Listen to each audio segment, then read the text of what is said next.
धार गुरु करियो बेड़ा पास तुम बिन मेरा कौन है झलक मेरी दो जैसे कागज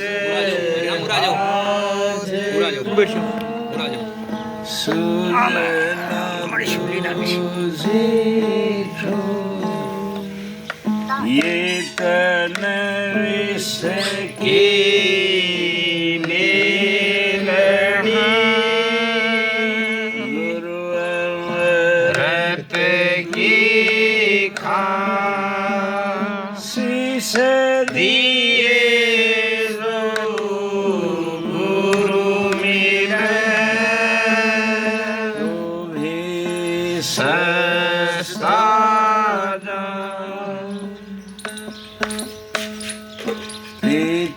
प्रीतानंद सन सार में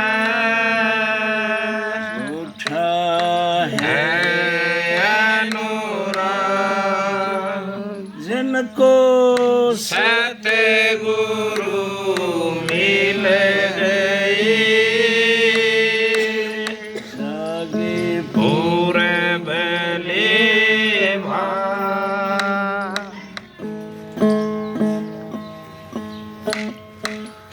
गुरु बिन कौन उभार जी के दाता बिन कौन उभार जी भव सागर दरिया था जल पार उतार जी गुरु बिन कौन उभार जी बिन कौन उभार जी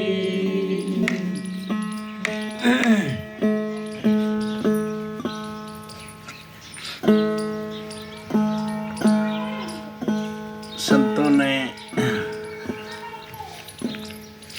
हर समय शिव को उभारने की बात की और संत इस धरा पे जीवों का उद्धार करने के लिए ही आते हैं। परमपिता मगनानंद जी साहब ने कहा है मगनानंद सन सार में आया है किसका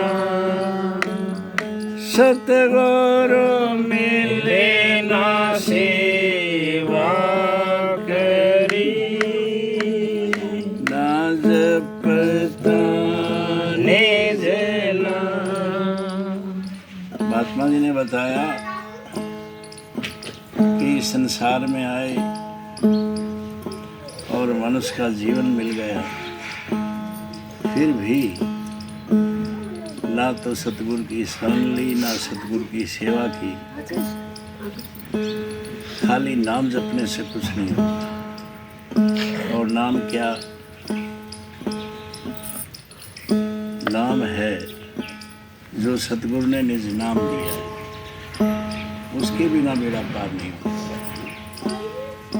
महात्मा जी के वचन हैं हाँ मगनानंद निज नाम बिना कोई न उतरे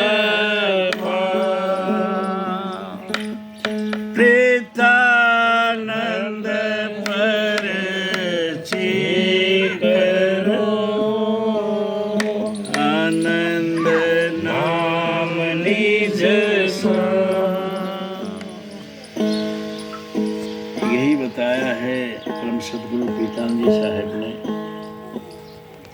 कि आनंद नाम ही निसार है और इसका सेवन करके सतगुरु का ध्यान करके ही पार उतरा जा सकता है। लेकिन ये होगा कहाँ? सतगुरु की शरण में, वो कहाँ, उनके सत्संग में। तो सत्संग की संतों ने भारी महिमा बताई और कहा है, हाँ सत्संग की आधी घड़ी, आधी की पुण्या, तुलसी संगत साधकी,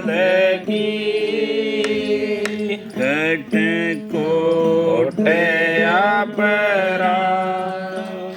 साधु की संगत करने से, सतगुरु की शरण में जाने से अनेकों पाप कट जाते हैं। एक सेठ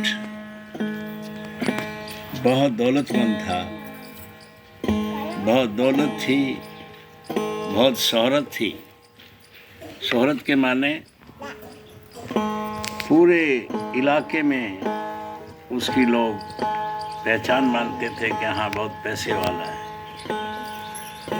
लेकिन घमंडी बहुत था। उसके मन में यही था कि मेरे जैसा दौलतमंद, मेरे जैसा कोई है नहीं मेरे मुकाबले।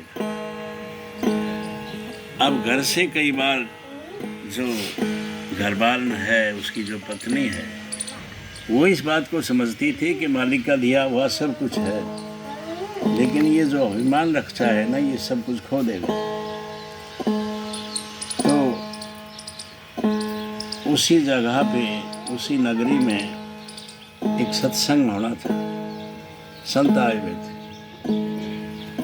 उसने कहा कि जाओ सत्संग सुन के आओ।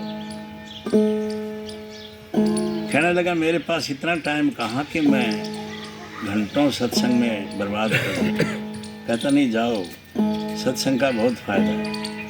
कहता मेरे को तो अपने काम में ही बहुत फायदा है, वहाँ जाने से क्या मिलेगा। खैर मान गया और सत्संग में चला गया। बाहरी संगत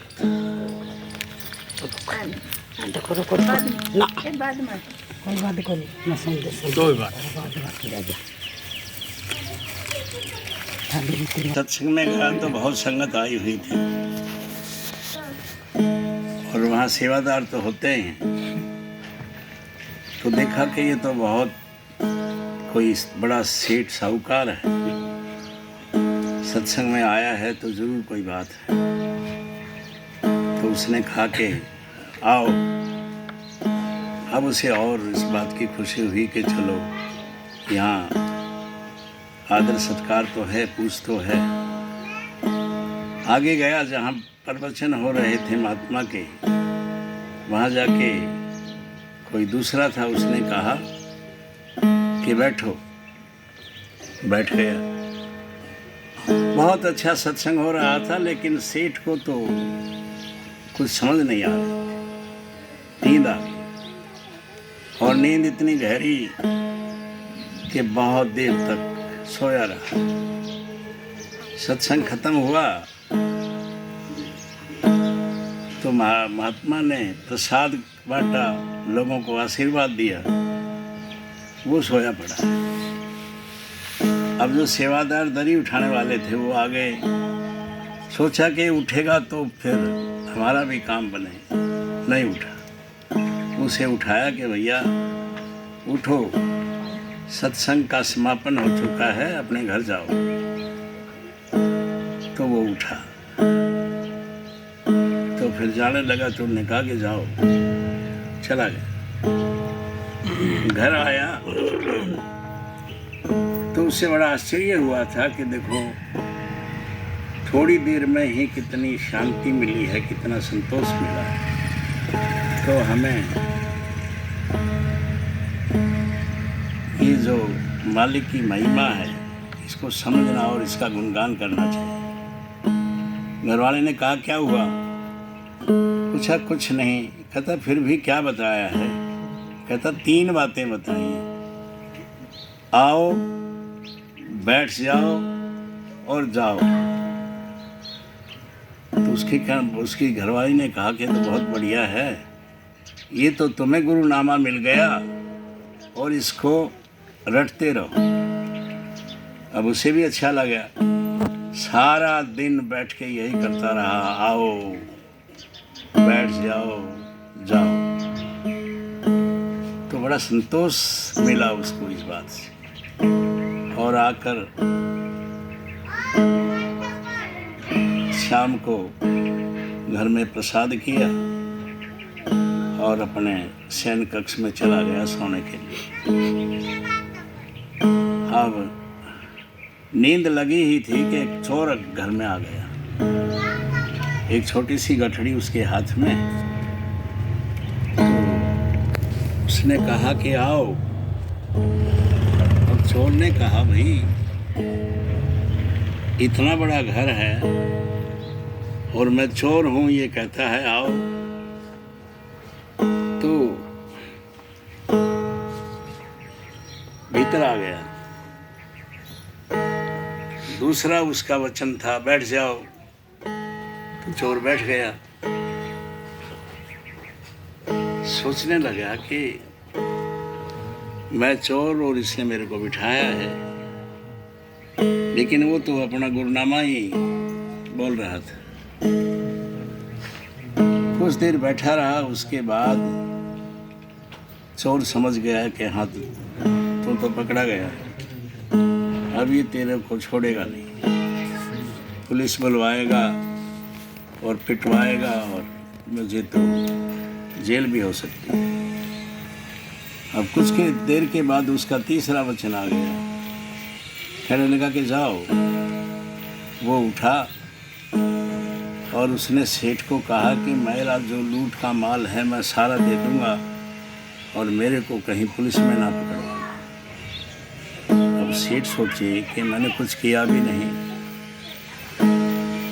और उसने ये बताया कि इसमें सोने चांदी की गहने बहुत कीमती हैं। गया और चला गया। जैसे उसने जाओ कहा, उठ के चला गया। अब सुबह हुई तो सुबह उसकी घरवाले ने कहा कि क्या हुआ? कहता मुझे तो नहीं मालूम था। पहली बात तो ये है कि पहले तो मेरी गुरु तू है, जिसने मेरे को ये समझा दिया कि ये जो वचन थी ये गुरु का नाम था। और इसका फ़ायदा देखो कि मैंने जो 3 बार बोला, इस बीच में रात को एक चोर आया, मैंने जब कहा कि बैठो तो वो बैठ गया, और जब कहा जाओ तो उसने सारी ये गहनों की गठड़ी मुझे दे दी है, जो लाखों का। तब उसकी समझ में आया कि 3 बातों से मेरा इतना कुछ हो गया, और अगर मैं पूरा सत्संग सुनता तो मेरा जीवन सफल हो गया। उसे ये आभास हो गया कि सत्संग से बढ़ के कुछ है नहीं। इसीलिए संतों ने कहा है, हाँ